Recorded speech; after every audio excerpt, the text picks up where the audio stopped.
Assalamualaikum.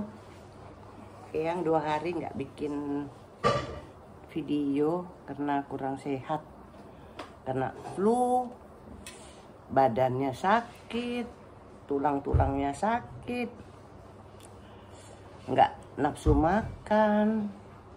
Kemarin cuman makan bubur, siang malam makan bubur Avermont pakai susu.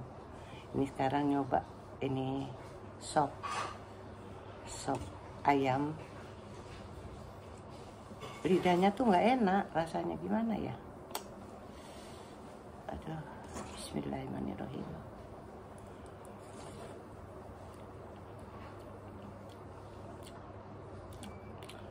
Lidahnya rasa anyep, saya nggak berasa,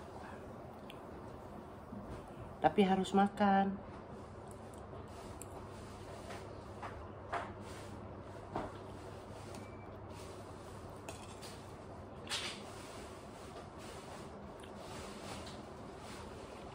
Kepala nyut-nyut.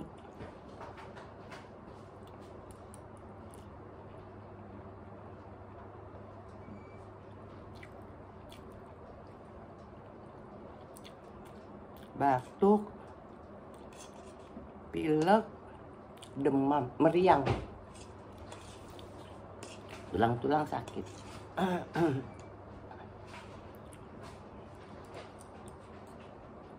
nasinya lagi mah? Enggak,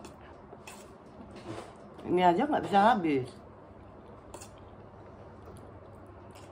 Lidahnya tuh rasanya anyep.